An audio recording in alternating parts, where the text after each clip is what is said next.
माहौल के मसलों में सबसे बड़ा मसला जिसको मैं समझता हूँ ना, वो है पानी का और वेस्ट वाटर का मसला।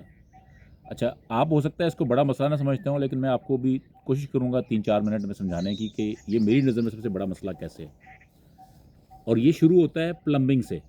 मैंने आज से कोई 100 साल, 50 साल पुरानी जो बिल्डिंग्स जो चाहे वो गोरे ने बनाई थी या पाकिस्तान में जो अच्छे-अच्छे जो पुरानी बिल्डिंग्स हैं, उनका प्लम्बिंग का निज़ाम भी मैंने देखा और मैंने आज की मॉडर्न बिल्डिंग जो बन रही हैं, इनका भी निज़ाम देखा। मैंने पुरानी बैरक्स भी देखी और आज जो मॉडर्न बैरक्स बन रही हैं, उनको भी देखा। तो सबसे जो बड़ा मसला मेरी नज़र में हमारे डे टू डे अफेयर्स में आता है, वो है सीवरेज का इशू। और उसमें जो हम भूल चुके हैं अपने सारे सिस्टम को, वो है कि हमने पानी, साफ़ पानी को और जो ग्रे वाटर जिसको गंदा पानी कहते हैं हम लोग, उसको अलहदा कैसे करना है। और ये कई दफ़ा हम समझते हैं कि सरकार का मसला है। ये सरकार का नहीं, ये हर घर का मसला है। मिसाल के तौर पे ये शुरू होता है आपके मेरे अपने घर के सेप्टिक टैंक से, गटर से। अच्छा, ये गटर में जब हम आज से जब 20, 30, 40 साल पहले जब घर बनते थे, तो ये फ़ैसला होता था कि साफ़ पानी की लाइन और गंदे पानी की लाइन को हमने अलग रखना है। और फिर एक घर में सेप्टिक टैंक बनाया जाता था, गटर बनाया जाता था। उस गटर के भी 3-4 उसमें खाने बनाए जाते थे, जिसमें कि एक में फिर जो फुजला जाता था, फिर दूसरे में, तीसरे में, और फिर उसके बाद वो बाहर निकलता था। अब तो पिछले 20-25 सालों में लोगों ने घरों में गटर बनाना छोड़ दिए हैं, सेप्टिक टैंक बनाना छोड़ दिए हैं। और जो बना भी रहे हैं तो उसके अंदर हम लोग केमिकल, तेज़ाब, उसके अंदर जो है ना साबुन, शैम्पू उसके अंदर डायरेक्ट डाल देते हैं। क्योंकि सेप्टिक टैंक के अंदर जब आप तेज़ाब डालते हैं या जब सेप्टिक टैंक के अंदर एक मैकेनिज़्म होता है जो कि इसके अंदर माइक्रोब्स होते हैं, बैक्टीरियाज़ होते हैं जो डीकम्पोज़ करते हैं उस हमारे फुजले को। तो वो हम अगर उसके अंदर तेज़ाब डालेंगे, उसमें ये केमिकल डालेंगे तो वो ख़त्म हो जाएगा। उसके लिए बाकायदा से मौजूद हैं ऐसे सफाई करने के मैकेनिज़्म जो कि माइक्रोब्स की तरह काम करते हैं, जो कि ऑलरेडी वो ऐसे हैं जैसे कि फ्रेंडली बैक्टीरियाज़ को मारते नहीं हैं।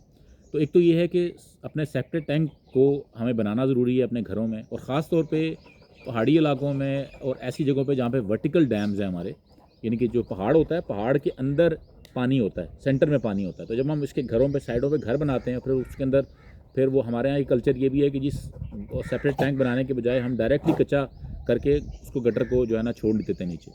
तो एक तो ये है कि हमें अपने सेप्टिक टैंक को ठीक करना है। और ख़ास तौर पे एक और बात करता हूँ कि इस वक्त एक तहरीक मैंने मुख्तलिफ़ जगहों पे देखी है कि कचरे को उठाया और उसको किसी डंपिंग साइट पे या किसी ऐसी खड्डा मार के कचरे को दबा दिया। ये भी नहीं हमने करना। और ये ख़ास तौर पे इंतहाई ख़तरनाक है पहाड़ी इलाकों के अंदर, क्योंकि पहाड़ी इलाकों में तो वो सीपेज होती है पानी की। तो मिसाल देखें कि अगर मिसाल के तौर पे अगर 10,000 घर हैं या 1 लाख घर हैं या अगर 20-25 लाख घर हैं किसी इलाके में, चाहे वो नॉर्दर्न एरियाज़ में है, कश्मीर में है, तो क्या होगा कि अगर हर घर वाला एक खड्डा मार के उसमें अपना कचरा डंप कर देगा, तो वो सारा लीच जो है वो सारा चश्मों में जाता है। इसीलिए हमारे जो चश्मे हैं वो कंटेमिनेटेड हो चुके हैं। तो वापस आते हैं जी, जो मेरा पहला इशू था वो है सीवरेज का। सीवरेज के अंदर जो प्रॉब्लम आता है सबसे पहले घर से, कि आपका गंदे पानी का जो और साफ़ पानी के जो पाइप्स हैं वो एक जगह पे जाके हम दोनों इकट्ठे कर देते हैं। तो हमें गटर को लाइन को अलग रखना है और साफ़ पानी की लाइन को अलग रखना है पहले घर में। उसके बाद जब घर से बाहर निकलते हैं तो हमारी जो सिविक सोसाइटीज़ हैं, जो हमारे सिविल वर्क्स की, या जो हमारा जो शहर की जो इंतज़ाम जैसे एडमिनिस्ट्रेशन है, आरडीए है, वासा है, इनको भी चाहिए। चले पीछे तो जो उन्होंने कर दिया, लेकिन नई जो कॉलोनीज बना रहे हैं कि गंदे पानी की लाइन और साफ़ पानी की लाइन, यानी कि एक तो है पानी पीने की लाइन, मैं उसकी बात नहीं कर रहा, जो सीवरेज का पानी है और जो आपका जो साफ़ पानी की लाइन को अलग करके जाना चाहिए। अच्छा, अगर ये चला जाता है, गटर की लाइन अलग हो जाती है, तो उस कॉलोनी के अंदर भी एक बड़ा सेपरेट टैंक बन जाए और वो सेपरेट टैंक फिर वो अगेन वो डीकम्पोज करे। फिर हम चलते हैं आगे जाके उस कॉलोनी के आखिर में एसटीपी यानी कि सीवरेज ट्रीटमेंट प्लांट होने चाहिए।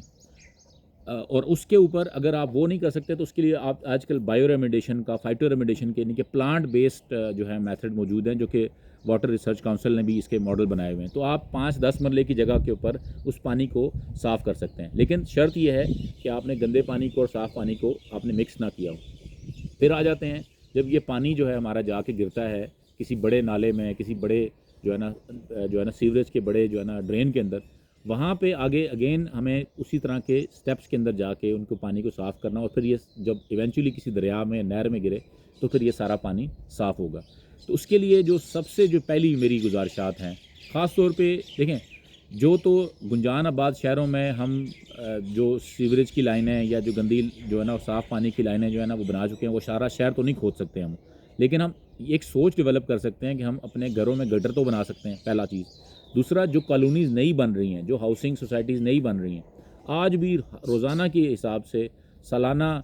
पूरे मुल्क में हज़ारों नई कॉलोनियाँ बन रही हैं। बड़ी बड़ी जो डेवलपर्स हैं,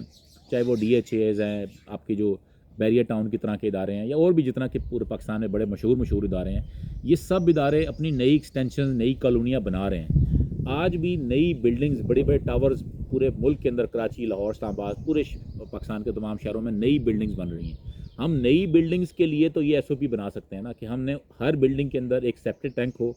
हर बिल्डिंग के जो पानी, गंदे पानी की लाइन और साफ़ पानी की लाइन अलग हो। आगे जाके उस बिल्डिंग का, अगर एक बिल्डिंग में अगर 500 घर हैं, 500 घरों का जो ड्रेन है, उस ड्रेन को हम आगे निकालने से पहले उसका एक सीवरेज ट्रीटमेंट प्लांट की तरह का, आप चाहे वो करोड़ों रुपए वाला प्लांट ना लगाएं, लेकिन water base plant base system लगाए जा सकते हैं, उनको फिल्ट्रेशन की जा सकती हैं। तो ये वो स्टेप्स हैं जो हमें लेने हैं। जो नई कॉलोनियाँ बन रही हैं, जैसे मैं अभी इस्लामाबाद पिंडी की मैं बता रहा हूँ कि इस्लामाबाद पिंडी की सराउंडिंग में आप अगर बाहर निकल जाएँ, चाहे एयरपोर्ट की तरफ निकल जाएँ, आप गुजर खान की तरफ निकल जाएँ, आप मारगलास की तरफ जाएँ, आप टेक्सला की तरफ जाएँ, आपको सारी कॉलोनियाँ नज़र आ रही हैं। इन कॉलोनियों में बुनियादी एक स्ट्रक्चर बनना चाहिए, वो ये है कि आपने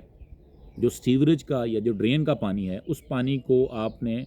पहली बात है कि यही जो प्लम्बिंग करनी है, लाइन देखें, आपने गली बनाई तो 3 लाइनें डाल दें, यानी कि आपकी पानी की लाइन आ गई पीने वाली, एक जो जो आपकी ड्रेन वाली लाइन आ गई, जो कि आपकी गटर वाले जो वो लाइन आपसे कनेक्ट हो, कि उस लाइन में सिर्फ गटर की लाइन कनेक्ट होगी। और तीसरा आ गया जो कि आपका ग्रे वाटर है, यानी कि जो हम इसको जो सेमी ग्रे वाटर है। अच्छा, सेमी ग्रे वाटर अगर आप ले जाते हैं, वो पानी जो कि आपका किचन का पानी है, जो आपका धोने का पानी है, आपका वज़ू का पानी है, या मस्जिदों का पानी है, जो जो आपकी जो काबिल इस्तेमाल पानी है, उस पानी को आप किसी एक जगह पे, बड़ी जगह पे उसको इकट्ठा करें और उसको बिल्कुल बेसिक ट्रीटमेंट के ज़रिए उसको करके आप वापस पार्क्स को, अपने जो है ना वो अपने लॉन्स को, जो हॉर्टिकल्चर के जो हैं उनको आप दे सकते हैं, धोने के लिए इस्तेमाल कर सकते हैं। एक और मसला जो है वो सर्विस स्टेशन जो बनाए जाते हैं, सर्विस स्टेशन का भी एक बहुत बड़ा प्रॉब्लम होता है कि उसका भी जो ड्रेन है, वो जो इंजन ऑयल है, मोबिल ऑयल है, टायरों के साथ जो गंद उतरता है, उसके साथ जो केमिकल उतरता है, हर सर्विस स्टेशन के साथ एक टैंक होना चाहिए, और उसके अंदर उसकी एक, जब सर्विस स्टेशन के अंदर रोज़ाना के हिसाब से कई दफ़ा पूरा टैंकर पानी का खर्च होता है, तो उसका भी एक मैकेनिज़्म हो कि वो पानी वापस उधर ही ट्रीट करके वापस इसको आप वही सर्विस स्टेशन वापस इस्तेमाल कर सकता है। कराची जैसे शहर में जब रोज़ाना अगर 10,000 का पानी आप ख़रीद के इस्तेमाल कर रहे हैं, उसी पानी को रिसाइकिल करने के मैकेनिज़्म है। तो मेरा रिक्वेस्ट है, 3-4 चीज़ें जो इसमें से टेक अवे हैं। एक तो ये है कि हमें नई कॉलोनीज़ के अंदर अपने सीवरेज सिस्टम्स को रीमॉडल करना है। हमने नई चीज़ नहीं करनी जो आज से 100 साल पहले, 50 साल पहले गोरे की बिल्डिंग में जाके देख लें, क्योंकि ग्रे वाटर की लाइन और साफ़ पानी की लाइन अलग अलग थी, और ब्लैक वाटर की लाइन अलग थी। तीसरी चीज़ जो है कि हम पानी को वापस इस्तेमाल करने के लिए एफ़र्ट करें, क्योंकि इस वक्त मैं अक्सर कहता होता हूँ कि पानी की वैल्यू उससे पूछें जिसके पास ये मुयस्सर नहीं है। 1 रुपये लीटर ख़रीद के पानी कराची में इस्तेमाल हो रहा है, तो मैं तो चाहता हूँ कि पूरे पाकिस्तान में, इस्लामाबाद में, लाहौर में, सब जगहों पे पानी को हम बचाएं, और उसके लिए ये ग्रे वाटर को हमें, और जो ब्लैक वाटर को, और जो साफ़ पानी को अलग अलग करना है। और आखिरी चीज़ मेरी आपसे गुजारिश ये है कि आप, पता नहीं आपको अच्छा लगे या बुरा लगे, लाहौर और कराची तो सारा, और लाहौर के भी पार्शली, और फिर मतलब बहुत से पिंडी के भी शहरों के गुंजान आबाद शहरों के जो पार्क्स हैं, उन पार्क्स पे आप उसकी घास पे जाके नहीं बैठ सकते। क्यों? कि वो डायरेक्ट सीवरेज से पानी को निकाल के डायरेक्ट वो पानी लगाते हैं। ये आपको, अगर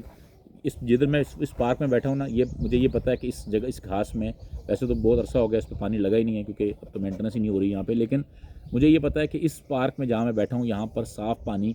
का जो है ना ये लगाया जाता है इसको, क्योंकि ये पानी का एक सिस्टम यहाँ मौजूद है। लेकिन